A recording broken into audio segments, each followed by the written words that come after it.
పరిశుద్ధ గ్రంథము దేవుని వాక్యం ఈ విధంగా రాయబడింది. గలతీయులు రాసిన 5వ అధ్యాయం 22వ వచనంలో ఆత్మఫలములు ఏమనగా ప్రేమ, సంతోషము, సమాధానము, దీర్ఘశాంతం, దయాళత్వము, మంచితనముని గురించి మనము నేర్చుకుందాం. యేసుక్రీస్తు ప్రభువారు మంచివాడు. ఎట్లా మంచివాడు? ఆయన దగ్గరికి అనేక రోగస్తులు వచ్చినాడు, అనేక రోగస్తులను బాగు చేసినాడు, గుడ్డి వారిని కళ్ళు తెరువు చేసినాడు, కుష్ఠరోగులను స్వస్థపరిచినాడు, మగవారిని మాట్లాడించినాడు. మరి 2 చేపలు 5 రొట్టెలు 5,000 మందికి పంచిపెట్టగా 12 గంపలు మిగిల్చినాడు. అంత మాత్రం కాదు, ఇంకా దేవుని వాక్యంలో రాయబడింది. మరి నీళ్ళ ద్రాక్షారసం పోసినాడు, మరి చనిపోయిన వారిని బతికించినాడు. అంత మాత్రం కాక ఇంకా అనేక విధాలుగా యేసుక్రీస్తు ప్రభువారు మంచి పేరు సంపాదించుకున్నాడు. అంత మాత్రం కాదు, మరి మోషే అంటున్నాడు నిర్గమకాండం 33:19 వచనంలో, ప్రభువా నీ మహిమ నాకు చూపించు ప్రభు అన్నప్పుడు నా మంచితనం అంతా నీకు కనపరచదనని సెలవిచ్చాడు. అంత మాత్రం కాదు, మరి దేవుని వాక్యం రాయబడింది మార్కు సువార్తలో మత్తయి సువార్త 19వ అధ్యాయం 16వ వచనంలో ఏమని రాయబడిందంటే, ఒక యవనస్తుడు వచ్చినాడు. యవనస్తుడు వచ్చి ఆయన దగ్గరకు మోకాలుండి,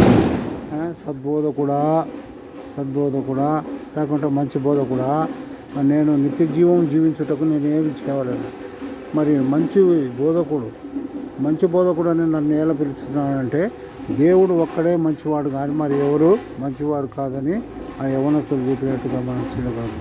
కాబట్టి సహోదర ఈ యొక్క మధ్యాహ్న కాల సమయంలో దేవుడు నాతో మాట్లాడేది ఏమంటే, ఆయన ప్రభువైన యేసుక్రీస్తు వారు మంచివాడు. అందుకొరకే కీర్తన గ్రంథంలో ఒక మాట ఉంది, మంచితనము లేదు నాలో మరణపాత్రుడనాయనా, మంచితనము లేదు నాలో మరణపాత్రుడనాయనా, నీ వంచతుండానైతిని ప్రపంచమందున నాయనా, నన్ను దిద్దుము చిన్న ప్రాయము నాయనం. కాబట్టి సహోదర ఇంకా దేవుని వాక్యంలో చూసుకుంటే మత్తయి సువార్త 25వ అధ్యాయంలో ఒక యజమానుడు ఉంటున్నాడు. యజమానుడు వాళ్ళ దాసును పిలిచి ఒకనికి 5 తలాంతులు, ఒకరికి 2 తలాంతులు, ఒకరిని 1 తలాంతు ఇచ్చి దేశానికి పంటకాలంలో వచ్చి ఆయన లెక్క చూసుకున్నప్పుడు 5 తీసుకునే వారిని పిలిపించినాడు. అయ్యా, నువ్వు ఇచ్చిన 5 తలాంతులతో నా సామర్థ్యం కొద్దీ నేను మరి 5 తలాంతులు సంపాదించినాను అన్నప్పుడు యజమానుడు, నమ్మకమైన మంచి దాసుడా, నీ కొంచెంలోనే నమ్మకం ఉంటుంది, అనేక వాటి మీద నిన్ను వాటిని నమ్మకంగా ఉంచుతానన్నాడు. 2 తీసుకునేవాడిని ఏం చేసినాడు, భలే నమ్మకమైన మంచి దాసుడా, నీవు ఈ 2 మరి మంచి వ్యాపారం చేసి సంపాదించినవే అని అతని